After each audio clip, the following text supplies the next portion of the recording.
Here's a number to conjure with, $500 billion. It's about half of all the economic activity in Australia last year, and roughly how much the US government wants to trim from its defence budget over a decade. Unveiling his defence priorities today, President Barack Obama restated the key message of his Canberra speech in November. The Asia-Pacific will be the focus of the US in the 21st century. So what does it mean for Australia? Professor Geoffrey Garrett is Chief Executive of the United States Study Centre at Sydney University. I spoke with him late today. Professor Geoffrey Garrett, welcome. My pleasure, Chris. Now, this is a significant repositioning of US forces, but is it driven mainly by its budget woes? Well, I think the budgetary story is obviously a big one. You know, the debt deal that was done last year said that the US had to take about $400 billion out of the defence budget over a decade. Sounds like a lot of money, but it's less than 10% per year of the budget. I mean, I think that's part of the story, but there are two bigger stories. One is that Barack Obama really has spent now more than 3 years essentially unwinding as carefully as he thinks he could George Bush's war on terrorism.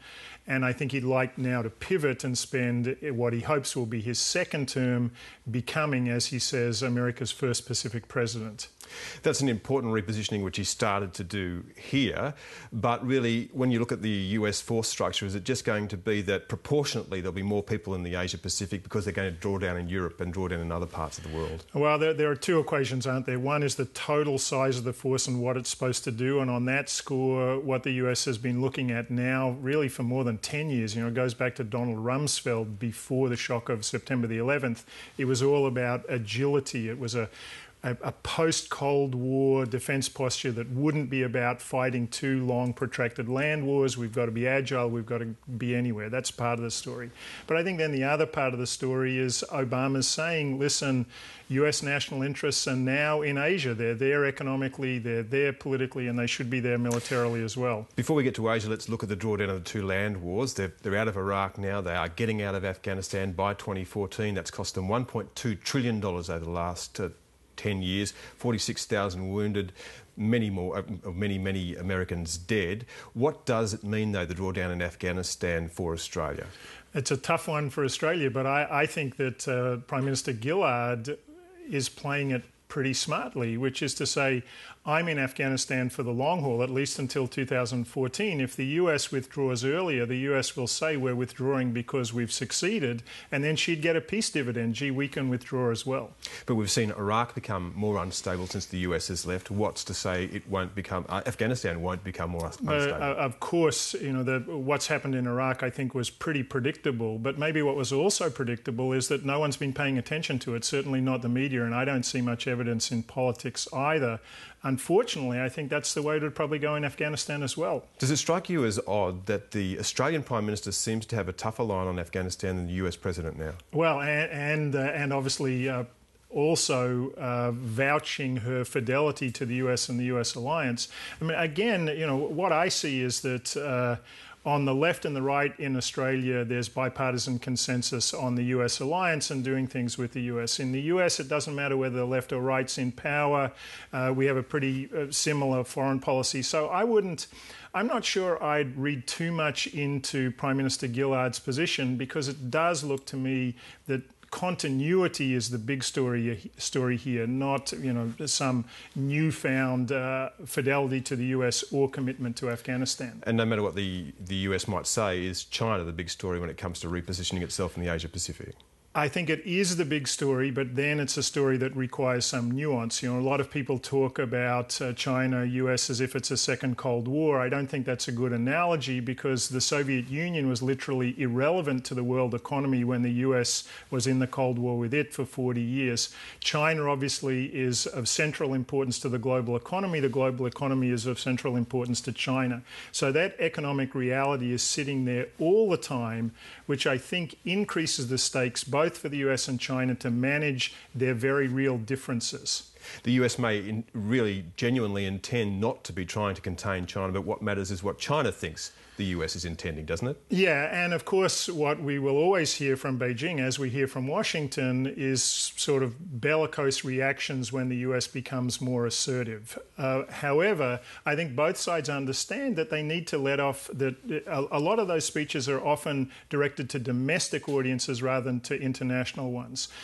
So what's really going on, I think, in US-China is a very complicated dance. On the one hand, the economic interdependence, codependence between the two countries is just a fact of life, and they've got to get on with it. The economic future for both sides depends on the other. The difficulty is someone could trip in that dance, though, isn't there? Someone could misstep.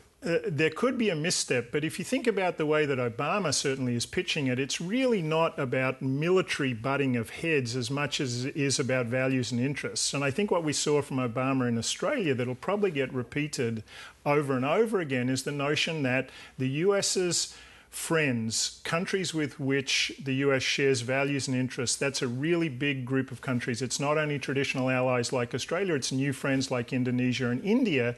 And I think the bit that is not stated there, but that everyone understands, is China might have a lot of countries that have very close economic ties with it, but they're not friends in the same sense. Australia, though, will have to do some burden sharing. Now, does that mean that Australia will have to spend more in its military budget because the US is drawing down its military budget? Well, obviously, the 2009 Defence White Paper anticipated that with something like a 50% increase in the Australian defence budget over a 10-year period or something like that. I think it's absolutely going to be the case that the US is going to try to do more with less, and that's going to mean more from its allies. However, my understanding of American defence planners is that they're quite realistic about what a country like Australia can contribute. So it should be focused, and probably geographically focused as well. This idea that some people have that, boy, Australia would be drawn into a conflict in the South China Sea anytime soon, strikes me as being a little far-fetched. Yeah, but the problem Australia does have, it does have to balance two very tricky relationships, doesn't it, with the United States and with China, and China is particularly sensitive. China is very sensitive, but I think it's clear that for the past 20 years or so, the biggest achievement in Australian foreign policy, broadly understood, is it has been in the country's ability to maintain its rock-solid relationship with the United States while getting closer to China. People think that balancing act is going to be harder in the future. I'm not sure that's right, because I think there's a lot more stability and in some sort of solid foundations to US-China relations than a lot of people believe is the case. Another question on cost. The Joint Strike Fighter is an important program to Australia. We were going to buy 100 of them, but the unit cost keeps going up, and it looks like it's set to continue to increase. Now, it started at $56 million an aircraft. It's gone up to $223 million an aircraft now. Can Australia afford to continue to be in this program? Yeah, I don't know whether Australia can pay the price, but what we see all the time is these cost overruns, obviously, in new defence equipment. That's just a fact of life. What the US is going to do in terms of scaling down the program, we don't, there's a signal that there'll be a scaling down. We don't know what that will do to the unit cost, but I would imagine that both the US and Australia will be investing more in maritime security than in air security. Professor Geoffrey Garrett, thank you. My pleasure, Chris.